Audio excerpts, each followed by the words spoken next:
Għexieren ta' palazzi u proprjetajiet fil-Belt Valletta qed jiġu restawrati u meqluba f'butik hotels, appartamenti lussużi, lukandi żgħar jew guest houses. Bħalissa fil-Belt hemm madwar 30 akkomodazzjoni ta' dan it-tip u fis-sentejn li ġejjin mistennija jiżdiedu b'għexieren oħra biex bekk fil-Belt Valletta jkun hemm madwar 900 kamra disponibbli għall-akkomodazzjoni.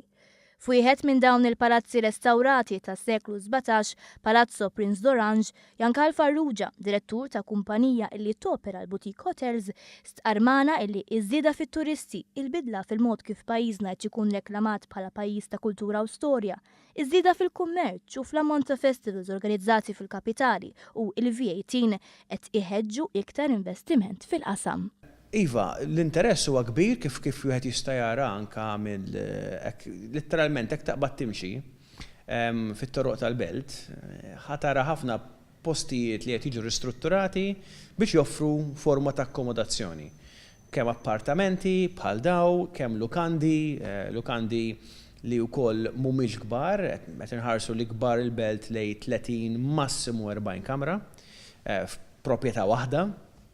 Farrugia fisser kif it-turisti qegħdin ifittxu iktar minn qatt qabel, speċjalment fix-xhur xitwin, esperjenza differenti. Il-klijent illi jfittex dit-tip ta' akkomodazzjoni huwa klijent illi qed jiġi joqgħod hawnhekk biex ikun jagħmel parti tal-istorja, parti fl-istorja.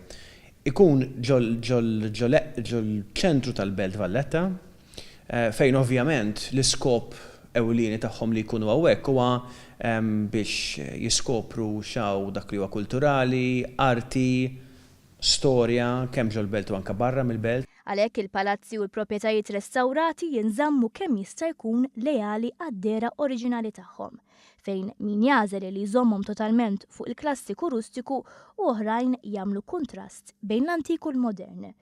Minħabba iċ-ċokon ta' dawn il-postijiet ta' akkomodazzjoni inħoloq kunċett ġdid ta' għaqda fost l-operaturi illi bih jinqasmu r-riżorsi umani u ma jintilfux turisti minħabba nuqqas ta' spazju.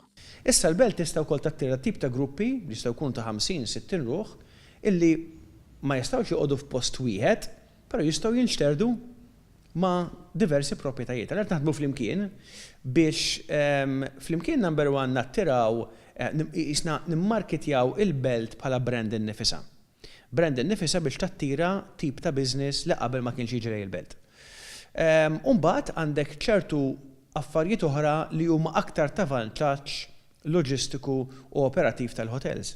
B'hekk il-proprjetajiet jistgħu jaqsmu wkoll faċilitajiet bħal swimming pools, spas jew servizzi personali offruti f'dawn l-akkomodazzjonijiet lussużi bħal maġġordomi, kokijiet u gwidi personali.